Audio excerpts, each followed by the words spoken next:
இப்போ இந்த முருங்கைக்கீரை சாதப்பொடி வந்து ரெடி ஆயிடுச்சு. இதை சாதத்துலேயும் நீங்கள் போட்டு சாப்பிட்லாம். இட்லி தோசைக்கு பொடியாகவும் நீங்கள் யூஸ் பண்ணிக்கலாம். லஞ்ச் பாக்ஸுக்கும் இதை நீங்கள் எடுத்துகிட்டு போகலாம். நல்லா சூடான சாதத்தில் நெய்யை போட்டு இந்த பொடியை ஒரு 2 ஸ்பூன் போட்டு சாப்பிட்டிங்கன்னா அவ்வளோ யம்மியாக இருக்கும். ரொம்ப டேஸ்ட்டாக இருக்கும். எல்லாருக்கும் ரொம்ப ரொம்ப பிடிக்கும். குழந்தைகளும் சாப்பிட்லாம், பெரியவர்களும் சாப்பிட்லாம். அனைத்து சத்துக்களும் நிறைந்த முருங்கைக்கீரை பொடி ரெடி.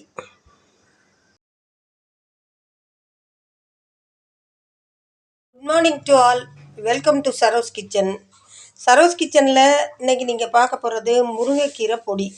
பாருங்கள், இந்த முருங்கைக்கீரையை நான் நல்லா சுத்தம் பண்ணிவிட்டு கழுவி நல்லா நிழல்லையே காய வச்சு, பாருங்கள் இந்த அளவுக்கு காய வச்சுருக்கேன்.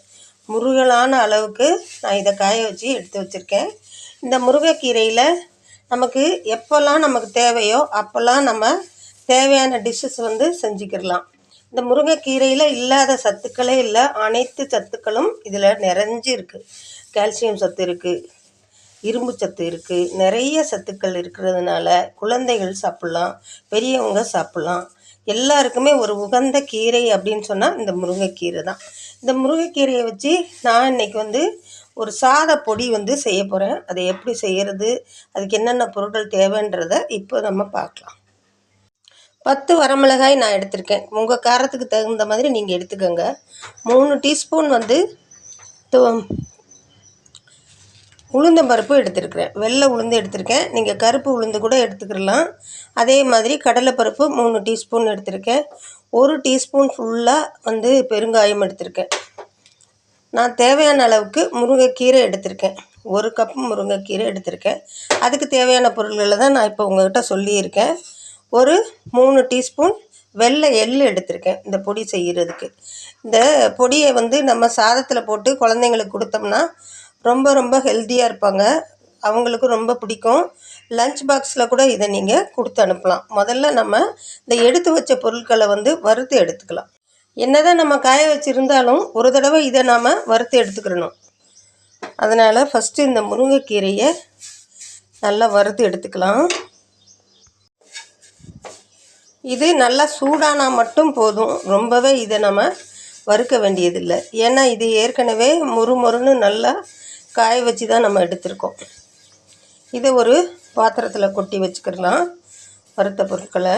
இப்போ இது வறுபட்டுருச்சு. இதை ஒரு பாத்திரத்துக்கு ட்ரான்ஸ்ஃபர் பண்ணிடலாம். அது கூடவே நான் ஒரு கைப்பிடி அளவுக்கு கருவேப்பிலையும் ரொம்ப ரொம்ப நல்லது, நிறைய சத்துக்கள் கொண்டது. இது எல்லாருக்குமே தெரியும். இதையும் நல்லா முருகலாக வறுத்து எடுத்துக்கலாம்.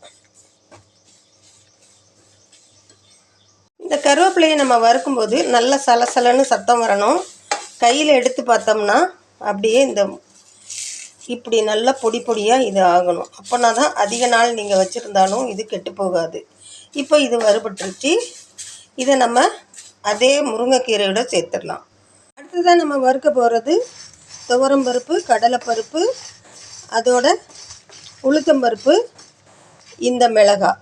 இதுவும் நல்லா கலர் சேஞ்ச் ஆகி நல்லா கோல்டன் ப்ரௌன் வரணும். அப்படி வறுத்து நம்ம இதை எடுத்து அந்த முருங்கைக்கீரை இந்த கருவேப்பிலை வச்சுருக்கோம்ல அதுலேயே இதை சேர்த்துக்கிடலாம். இப்போ இது நல்லா வறுபட்டு வரட்டும். இந்த கடலைப்பருப்பு உளுந்தம்பருப்பு வறுக்கும்போதே இந்த பொடிக்கு தேவையான அளவுக்கு கல்லுப்பு சேர்த்து வறுத்துக்கிடலாம். கல்லுப்பை நம்ம வறுத்து சேர்க்குறது ரொம்ப ரொம்ப நல்லது. இப்போ இது நல்லா வறுபட்டுருச்சு.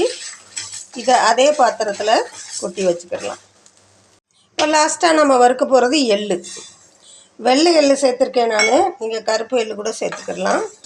இந்த எள் நல்லா பொரிஞ்சு வரட்டும்.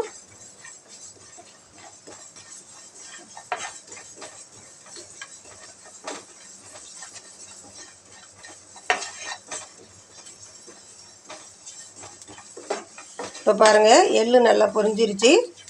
இதில் நம்ம வந்து எடுத்து வச்சுருக்க பெருங்காயத்தையும் சேர்த்து வறுத்துடலாம். லேசாக அப்படி ஒரு வறுத்துட்டா போதும். அவ்வளோதாங்க. ஸ்டவ் ஆஃப் பண்ணுறேன். இதை ஆற வச்சு பொடியை அரைச்சி எடுத்துகிட்டு வரலாம்.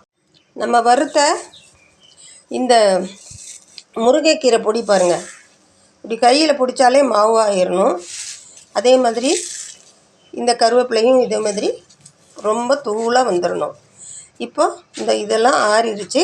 இப்போ அரைச்சி எடுத்துகிட்டு வந்துடலாம். ஃபஸ்ட்டு இதை மிக்ஸி ஜாரில் சேர்த்து அரைக்கலாம். லாஸ்ட்டாக தான் இந்த எள்ளையும் வெறுங்காயத்தையும் சேர்த்து அரைக்கணும். இது போல் நம்ம பதப்படுத்தினா முருங்கைக்கீரையை ஒரு ஏர்டைட் கண்டெய்னரில் போட்டு வச்சுக்கிட்டிங்கன்னா எப்போ வேணாலும் எதுக்கு வேணாலும் நீங்கள் இதை யூஸ் பண்ணிக்கலாம். இதை நீங்கள் சூப்பு செய்யலாம், ரசம் செய்யலாம், பொடி இது மாதிரி செய்யலாம். இந்த பொடியை செஞ்சு 6 மாதத்துக்கு வச்சுக்கோங்க, 2 மாதத்துக்கு வச்சுக்கோங்கன்னெலாம் நான் சொல்ல மாட்டேன். அப்பப்போ நீங்கள் ஃப்ரெஷ்ஷாக செஞ்சீங்கன்னா அதோட டேஸ்ட்டே ரொம்ப ரொம்ப நல்லாயிருக்கும். நீங்கள் லாங் ஸ்டாண்டிங் அப்படி வச்சுக்கக்கூடாது. அப்படி வச்சுக்கிறாமல் அப்பப்போ ஃப்ரெஷ்ஷாக செய்யுங்க. ரொம்ப ரொம்ப நல்லாயிருக்கும். ரொம்ப டேஸ்ட்டாக இருக்குது. இது எம்மியாக இருக்குது. நான் சாப்பிட்டு பார்த்துட்டேன். நீங்களும் ட்ரை பண்ணி பாருங்கள். உங்களோட வேல்யூபிள் கமெண்ட்டை எனக்கு சொல்லுங்கள். தேங்க்யூ. மீண்டும் ஒரு நல்ல ரெசிபியுடன் உங்களை சந்திக்கிறேன். இந்த வீடியோ உங்களுக்கு பிடிச்சிருந்துச்சுன்னா லைக் பண்ணுங்கள். உங்கள் ஃப்ரெண்ட்ஸ் அண்ட் ஃபேமிலிக்கு ஷேர் பண்ணுங்கள், கமெண்ட் பண்ணுங்கள், சப்ஸ்கிரைப் பண்ணுங்கள். இந்த வீடியோவை பற்றின உங்களுடைய கமெண்ட்ஸை எனக்கு சொல்லுங்கள். தேங்க்யூ. மீண்டும் சந்திப்போம்.